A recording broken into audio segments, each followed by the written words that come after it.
नमस्कार, मैं हूं आपके साथ कांची बंसल। कोरोना महामारी तो आप सभी को याद ही होगी, भला उसे कौन भूल सकता है। इस महामारी ने न जाने कितने लोगों की जान ली और अभी भी ये महामारी पूरी तरह से खत्म नहीं हुई है। दुनिया में कोरोना के बाद मंकी पॉक्स ने भी दस्तक दे दी है। आज हम उन सभी बीमारियों के बारे में आपको बताने जा रहे हैं जिसे पिछले 13 सालों में WHO ने 7 बार अलग अलग बीमारियों को इमरजेंसी माना है। अक्सर हमारे दादा दादी ये बात कहा करते थे कि आने वाले समय में युद्ध किसी गोली बारूद से नहीं होंगे बल्कि बीमारियों से होंगे। अब देखिए ना, हाल ही में दुनिया को अपनी चपेट में लेने वाले कोरोना महामारी के बारे में ये दावा किया जाता था कि वो चीन की किसी लैब में तैयार की गई है। हालांकि इस बात की पुष्टि नहीं हो पाई थी कि कोरोना वाकई में चीन की लैब में तैयार की गई है या ये वुहान के मीट मार्केट से फैला है। खैर, वजह जो भी हो, इस बीमारी ने शिकार तो अनगिनत लोगों को बनाया है। पिछले 11 हफ्तों में मंकी पॉक्स की बीमारी अफ्रीका महाद्वीप के बाहर करीब 70 देशों में फैली। ये ऐसा देश है जहां अब से पहले मंकी पॉक्स की बीमारी नहीं मिली थी। इसके चलते 23 जुलाई को WHO ने मंकी पॉक्स को public health emergency of international concern घोषित किया है। मंकी पॉक्स से पहले कोविड-19 को 30 जनवरी 2020 को भी ये दर्जा दिया गया था, जिसके कुछ ही हफ्तों बाद यानी कि 11 मार्च 2020 को उसे वैश्विक महामारी घोषित कर दिया गया था। अभी हम कोविड-19 से उभरे भी नहीं थे कि मंकी पॉक्स को हेल्थ इमरजेंसी घोषित करने से लोग चिंतित हो गए हैं। पर क्या हमें चिंता करने की जरूरत है और कितनी जरूरत है? पहले याद रखने की बात यह है कि मंकी पॉक्स के वैश्विक महामारी बनने की संभावना बहुत कम है। ऐसा मानने की कई वजहें हैं। पहली ये कि ये नया वायरस नहीं है, बल्कि 50 साल पहले ये जाना जाता रहा है और हमें इसके बारे में वैज्ञानिक समझ है। ये बीमारी त्वचा से त्वचा के संपर्क में आने पर ही फैलती है, इसलिए इसके फैलने की रफ्तार कम होती है। वायरस में नए रूप नहीं बनते हैं। बीमारी की रोकथाम के लिए टीके और दवाइयां भी उपलब्ध हैं। इन बातों के मद्देनजर मंकी पॉक्स से आम जन को चिंता करने की जरूरत नहीं है। मंकी पॉक्स के लक्षण किसी अन्य वायरस या बीमारी की तरह ही होते हैं, जिनमें बुखार, शरीर में दर्द, रैशेज होना और शरीर में कुछ ग्रंथियों का बढ़ जाना है।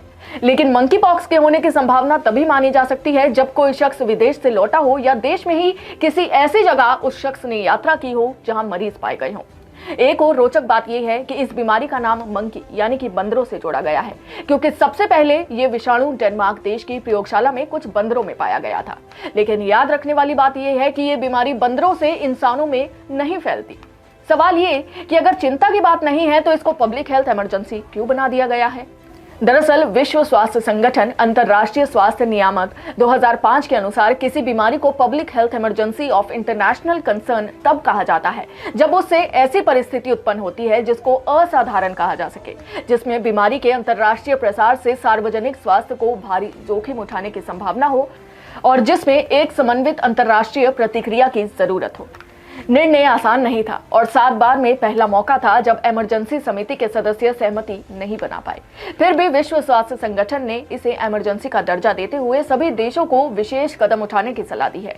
यह निर्णय सरकारों को याद दिलाता है कि मंकी पॉक्स की रोकथाम के लिए जरूरी तैयारियों में ढील न रहे, आर्थिक आवंटन तत्काल बढ़ाया जाए और सभी देश मिलजुल कर काम करें।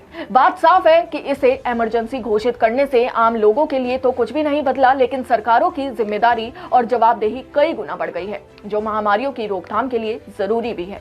भारत में फिलहाल केंद्र और राज्य सरकारें तैयार नजर आ रही हैं। साथ ही ये हमारे देश के लिए वैश्विक स्वास्थ्य नेतृत्व दिखाने का एक अवसर भी है, क्योंकि भारत में टीके और दवाइयां बनने की बड़ी क्षमता है। ऐसे में हमारी सरकार को मंकी पॉक्स के लिए इस्तेमाल हो सकने वाले टीके और दवाइयों के उत्पादन के प्राथमिकता देनी चाहिए।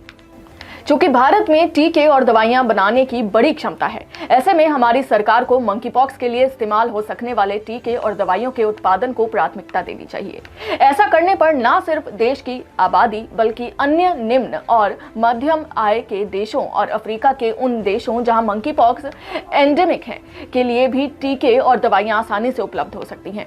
ये नया वायरस बिल्कुल नहीं है, हमें इसके बारे में वैज्ञानिक समझ है। ये बीमारी त्वचा से त्वचा के संपर्क में आने पर ही फैलती है।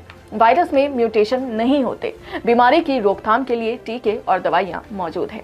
ऐसे ही किसी और मुद्दे के साथ हम आपके सामने फिर हाजिर होंगे। देखते रहिए जनहित टाइम्स। जय हिंद।